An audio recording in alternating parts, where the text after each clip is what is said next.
concerned about the fabric and the core of our nation. But let me tell you something. Before you leave this church, I speak over your life. You're going to leave better than the way you walked in here. You're going to feel lighter. You're going to have clarity. You're going to know how to move forward with God, how to trust God more. I pray that God's peace will just wash over you today in this service. Our minds have been so inundated with news and updates and images and videos and comments and threads and commentary on so many things. But I just pray that you never let the headlines make you forget the skyline. And don't you ever forget to do what Psalm 121 says to do. Lift up your eyes beyond the hills, knowing that your help comes from the Lord who is the maker of heaven and earth. If he can handle rivers, he can handle some ratchet co-workers. If he can make earth, he can handle some things that are irritating and bothering you. If God can keep the sun in place, he can keep your son in place. If God can make deserts, he can keep your daughter. If God can handle oceans, he can handle your obstacles. So somebody give this faithful, consistent, mighty God some mighty praise, because God still has us in his hands. While I'm here, you saw what I saw this week, and the assassination that we witnessed on American soil by Charlie Kirk's unfortunate assassination. And before I even share my little remarks, play something. Give me something, Brother Whitley. I need something upbeat. But before I give my remarks, I want to teach you this word, or remind you of this word. Everybody say nuance. Nuance. This is a nuanced conversation. It means that it's complex. There's some gray in there. It's not just simple black and white.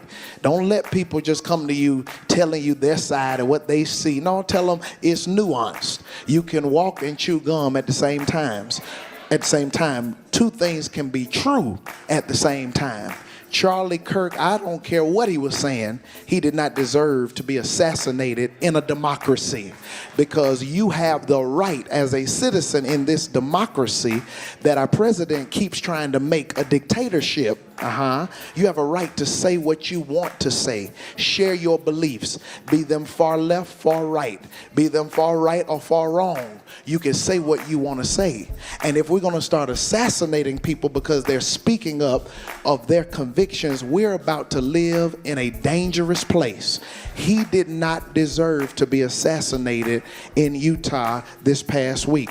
At the same time, it's a nuanced conversation. Charlie Kirk's rhetoric was divisive, it was dangerous, it was toxic, it reeked of white supremacist comments, it was bigoted, it was unfair, it was unjust, it was parochial. That's just a big word. It means it was narrow-minded. And so he should not have died like that, but also he shouldn't have been saying some of the less responsible and kind-hearted Christ-like things he was saying.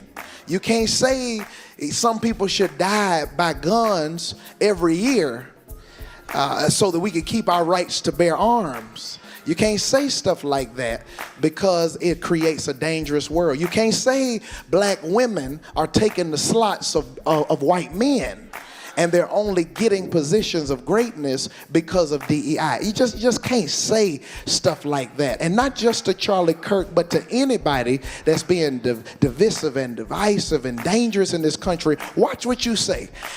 But it still means the same thing, because he's still the eternal God who's our refuge, and he underneath are still his everlasting arms.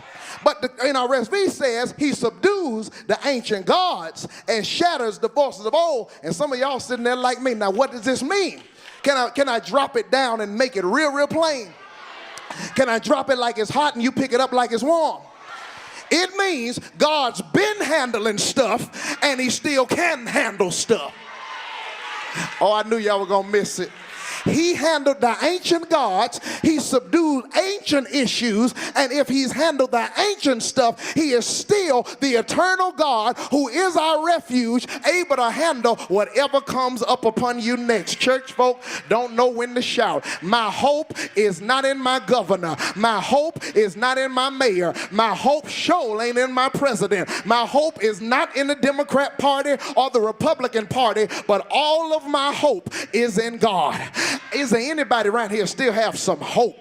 Jürgen Moltmann, that theologian, that systematic theologian, said there's a difference in faith and hope. Faith will bring you to Jesus, but hope will let you wait till Jesus answers your prayer. Faith will take you to a movie, but hope will let you sit there till the credits start running and the movie comes on. Faith will take you to the restaurant, but hope will let you sit there until the chef finishes your meal. Faith will get you in a relationship, but hope will keep you in the relationship, that thing gonna get better even when it hits a hard place. Faith brought you to church, but hope will keep you in church believing until God turns that thing around. I know you got faith, but where the people that got some hope? And your hope cannot be in people, it has to remain in God. Oh, there's so much going on in the world that this last week right here, almost start messing with my hope. Because when you hear Christians say some of the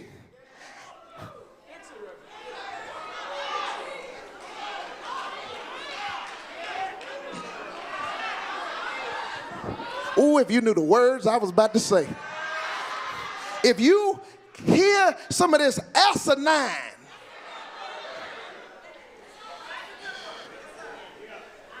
ridiculous, non-Christocentric messaging and rhetoric, that means non-Christ-centered. It just disturbs me. No, Charlie Kirk shouldn't be dead. He shouldn't be dead. But Brother Kirk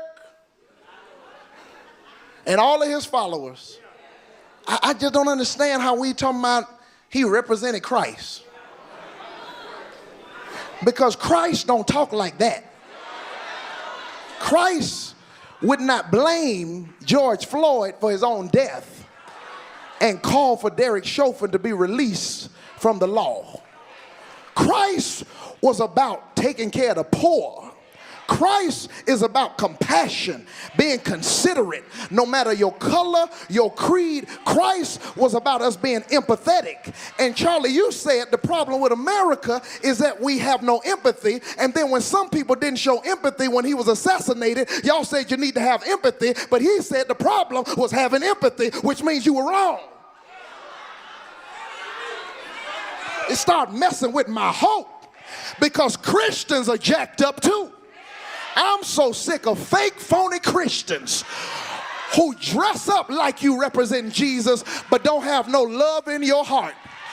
But just when I was getting ready to lose my hope, I was reminded my hope can't be in the MAGA movement. My hope can't be in the black circles alone. My hope can't rest in any governmental leader or official. My hope has to continue to rest in the God who took care of my grandmama, the God who took care of our ancestors. And I dare you to open your mouth up and help me preach and give that God some praise if you still got some hope. I don't know how it's going to work out, but I'm going to hold on till it gets better. Where are my people in the room that can say, I ain't shouting today